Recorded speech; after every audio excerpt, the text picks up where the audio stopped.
Hi, everyone. Happy Tuesday. Welcome to this week's weekly live immigration attorney chat here at Immigration for Couples. I'm attorney Megan Pastrana. If you are new, if this is your first live, welcome. We're excited to have you here.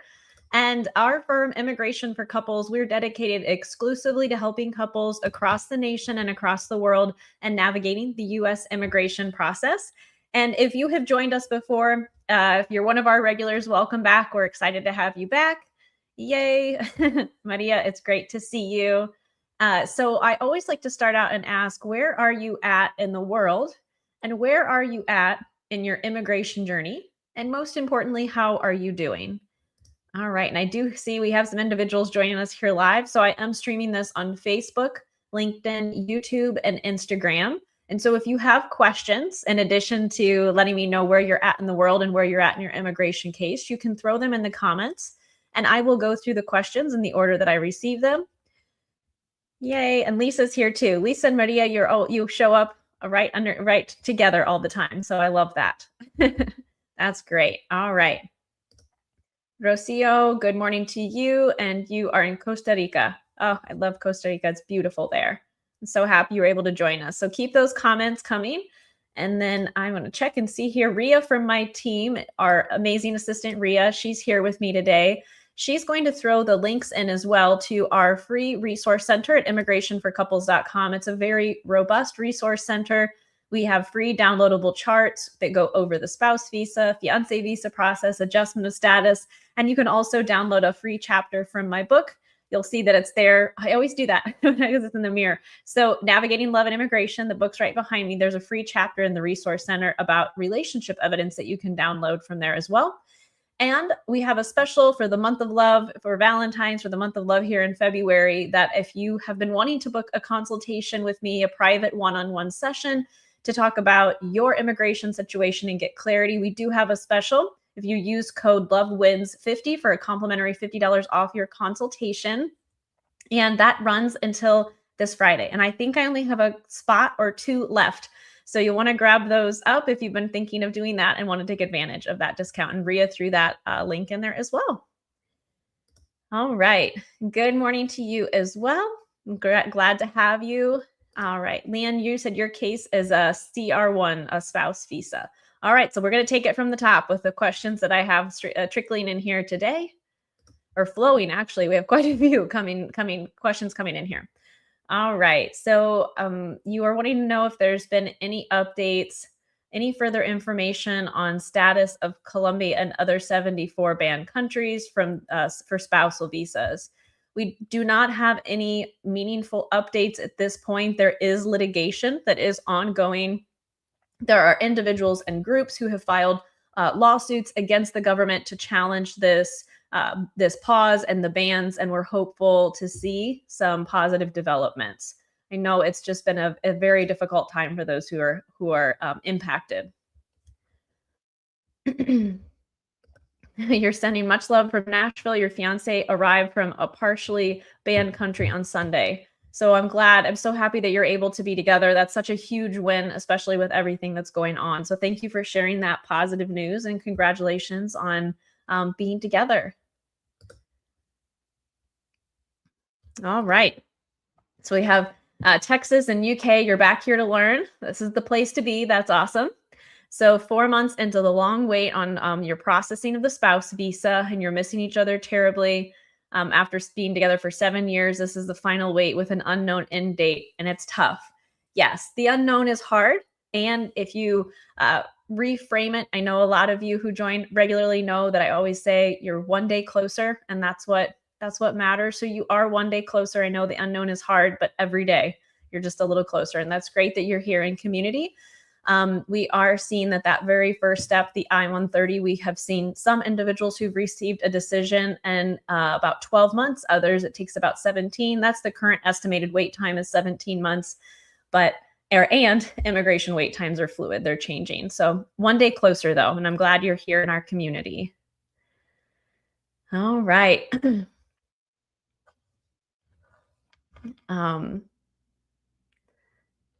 Yeah, Daniel, I was just taking time to read your question here. So Daniel, it's great to see you. I love your photo. And you're wanting to know if there's any insider updates from the past 2 months about the pause um, of the case processing for the 75 countries. You have a marriage-based green card with a pending removal of conditions, and you're wanting to apply for citizenship next year, and you hope the pause is lifted so we can travel outside the country. Yeah, and you're right. Technically as a green card holder, even with the 39 country pauses, the 75 country pause and the travel bans, there is an exception for current green card holders. They're able to travel, but absolutely, you're right, Daniel. It is risky. And so that's what couples and individuals are having to decide. What is my risk tolerance? There are so many unknowns. Do I still want to travel? So yes, you're definitely right on that final point. In terms of insider updates, I'll just say we've been keeping a really close watch and a finger on the pulse of all of the litigation. There was quite a bit of litigation that was filed and that has been filed since last year, especially with regards to the travel bans and the 75 country pauses. There are organizations and litigation firms and individuals who have filed individual lawsuits and what they call like group or class action lawsuits against the government.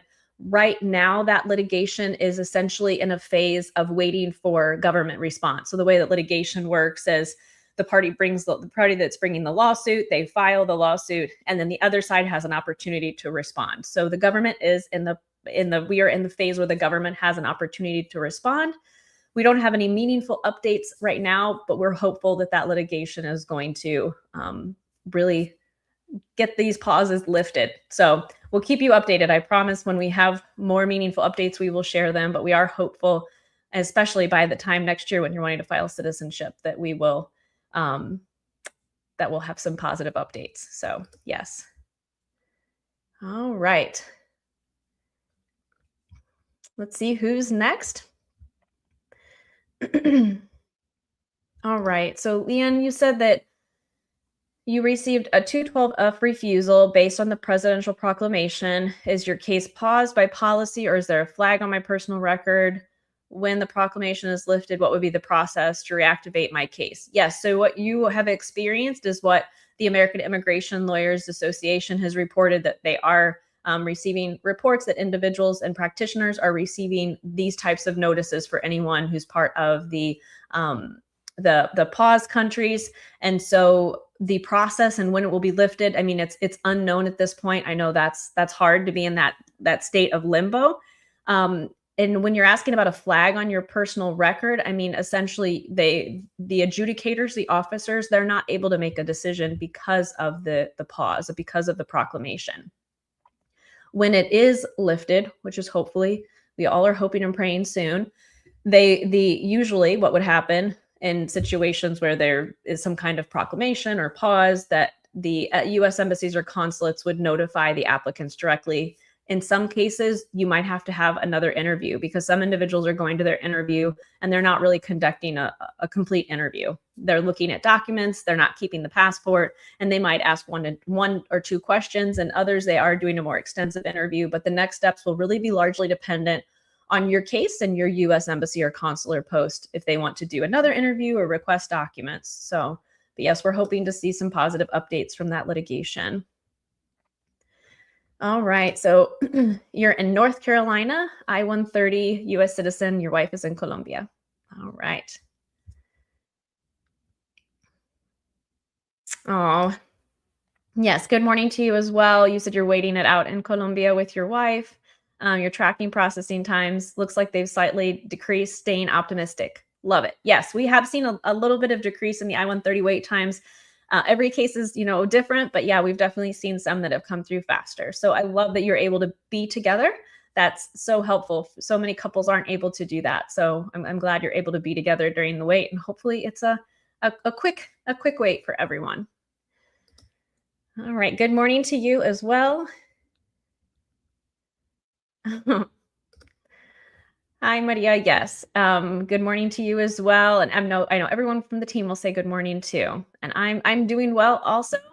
And yeah, you're still waiting for the NVC. Yes, the NVC updates. They have just been taking so long. It's so exciting that the fiancé visa approvals have been coming through a little bit faster, but then the National Visa Center transfer process has been taking so long. But I know you've been coming every week and you're waiting, and we are so hopeful that very soon that transfer will be complete. And then once it is, everything moves quickly. So that's why being proactive and having everything ready, as I know you do, that it'll move forward smoothly for you. So hopefully very soon, any day.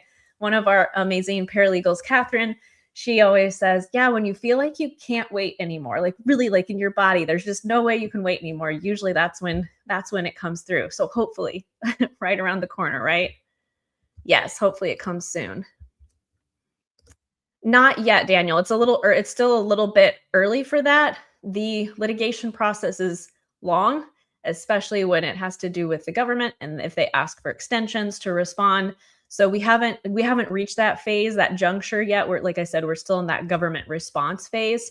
But hopefully soon. Once we do, and I really am, we are all hopeful that the litigation will have an impact, not just for those individual litigants, but for everyone as a whole. So, all righty, let's see who's next in the queue. Oh, Monique, good morning to you too. You're watching from North Carolina.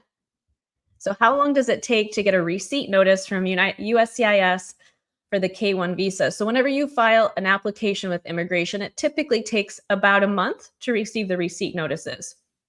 For applications that we're able to file online, the receipt notice is essentially almost instantaneous. But for applications like the fiancé visa that have to be mailed, it takes about a month.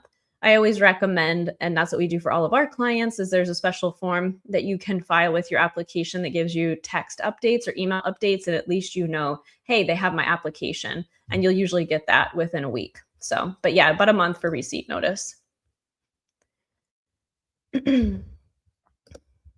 All right. So Callie, you said, and good morning to you as well. Your spouse did an I-130.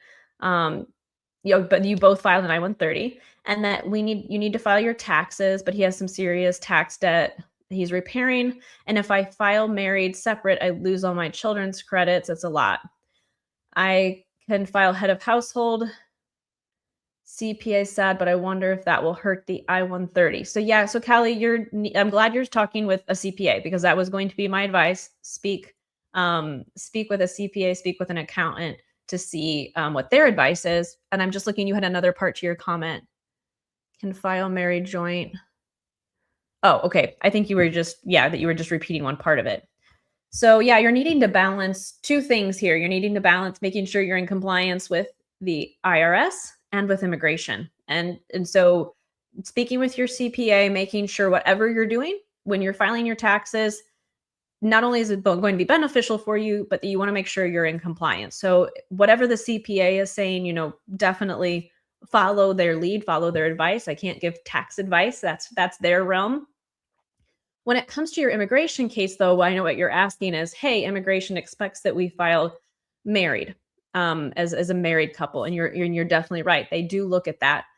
So it is accurate that for couples who don't file married jointly, that immigration could have some questions as to why. So you need to work with your accountant to understand, hey, is this one lawful and in compliance with the IRS? And if it is, and it's beneficial to you, and that's the advice you take, then you need to be prepared that you might have to explain to immigration why you didn't file jointly.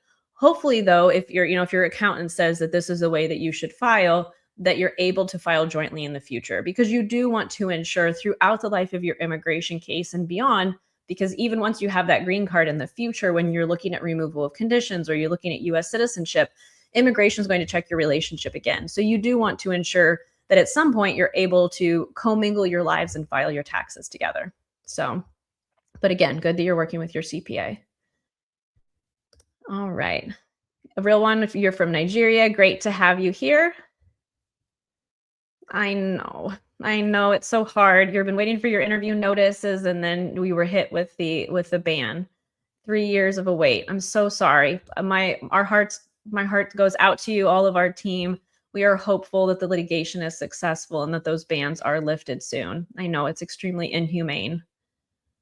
Sending you hope and positive vibes and prayers.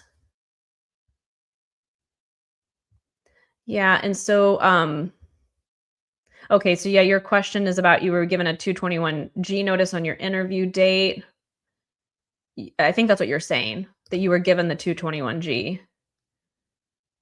And so your question is similar to the question that I received earlier from Leanne about what will happen next. And what will happen next is going to be largely dependent on your type of case and your US embassy or consular post. The US embassies and consular posts have said that once the ban is lifted, once they receive further guidance, that they would reach out to applicants impacted and and basically let you know what your next steps are, which, like I said, could be another interview, could be resubmission of documents, definitely medical exams if they expire. So the embassy or consular post would reach out to you.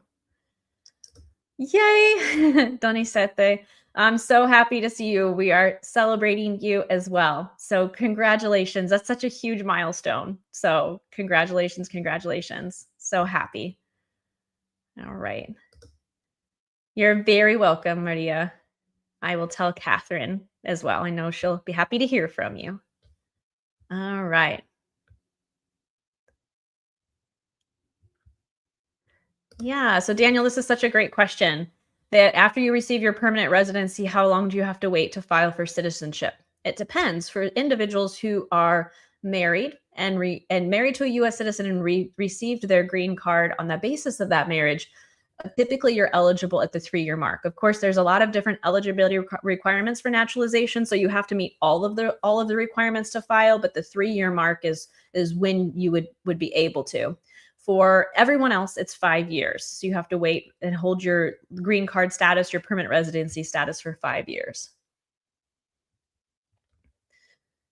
Yeah, and so this is a good question, and the answer is a bit complex, and so I'm going to answer it, but then I also am going to have Ria throw a video in for you because I go over it, and this is good for you and for everyone. I go over the travel bans, the pauses in more detail because it's really dependent on which if you're part of the travel ban, if you're part of the 39 country travel ban, the USCIS 39 country pause, or just the 75 country pause, because the K1 visa is excluded from the latter as long as your case wasn't in the 39 country travel ban or pause. So essentially, and I just want to see, I think you had another. Okay, because you're saying you'll be filing a fiance visa and the upcoming dates is the K1 visa included in the immigration pause. So let me give you an example. So there's been a travel ban. There was a travel ban last year, then the travel ban was expanded, and then there was something called a reciprocal USCIS pause. So there were 39 countries, and Nigeria was on the list of the 39 country expanded pause and the USCIS reciprocal pause. That all happened in December last year, November and December of last year. So for applicants from Nigeria specifically, the fiance visa is impacted. Then there was later the 75 country pause, and there were countries added such as Brazil. Those countries that were added to the 75 country pause, we did receive guidance earlier in this year that the fiance visa applicants are excluded from that, but only if they were one of the newly added countries to the 75 country pause. So you can see that this is complex, and that's why I made a very long video. So Ria, could you throw in the long form video that I made recently about travel bans, pauses, and is it worth it to file? Because I go into this in much more detail, and then I show on the screen the countries and walk you through that. Thank you, Ria. So definitely check that out. That will help give you even more clarity to understand if that fiance visa is going to be excluded for you or not. And then it's also important to understand, I do want to mention that filing that very first step, the petition, not all countries are going to be impacted by a USCIS pause. And I talk about that in the video as well. So, all right. Yep. For a K1 visa. Yep. And so for a lot of individuals who filed the fiance visa, even though their country was added to the 75 country pause, we did get that guidance that the fiance visas are excluded. You're very welcome. Yeah, Daniel, thanks for sharing this with Callie. So yeah, you said you were informed that you had to amend your previous tax return after you received your wife's social security number. You had filed single, but after receiving her social security number, you filed married. Yeah, thanks for sharing that. Definitely, Callie. Hopefully, you're still here and you were able to read that comment as well. So yeah, it's sometimes when couples are going through like the spouse visa process, for example, you're married and you're married for a while while you're going through that spouse visa process, waiting for your spouse to receive their permanent resident status, but they don't have a social security number in that interim. So it can make filing your taxes jointly a bit more complicated. And it sounds like you spoke with a CPA, with an accountant, with someone who could advise you on your taxes, who basically helped you understand that once that social security number came through, that you could amend or make sure you're filing married jointly moving forward. So thanks for sharing that. All right.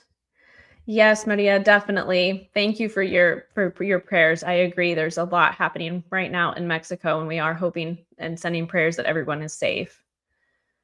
All right. So, Miguel, you said that you're in Chicago. Your wife, you filed the removal of conditions online January 20th. How long does it take to get the receipt notice? Her card will expire on February 27th. You should have gotten something electronic, at least confirming that the online filing, and then the official paper receipt takes about a month. So, yeah, if you filed, yeah, that's hopefully it's coming here soon. Yeah, because you definitely want that to have that extension of the green card. So definitely check your online and make sure it was 100% properly filed. There should be a notification in your online account. And then, like I said, the paper receipts take at least 30 days. For our clients, when we do removal of conditions, we always start months before that filing window opens and then file right at the beginning of that filing window, because sometimes receipt notices can be delayed, and we never want our clients to be in a position where they don't have that extension notice and that extension of status. But hopefully yours is coming here soon. All right, everyone. I think we got through all the questions in the queue today, so that's fantastic. Again, check out our free resource center at immigrationforcouples.com. We have tons of free resources on there. I host these lives weekly, Tuesdays at 11 a.m. Eastern Time. Be sure to subscribe and follow. Sometimes we do move the time of our live, and as long as you're subscribed and following, regardless of what platform you're on, you will be notified when our next live is, so you won't miss out. But I will be here. De nada. I will be here next week at Tuesday, 11 a.m. Eastern Time to answer your questions. It's been great to be with all of you. Hang in there. I know the immigration process is hard, especially right now, but please don't lose hope. Hopefully you take inspiration from the others in the community here, and I look forward to seeing you all next week. All right, everyone, take care. Bye.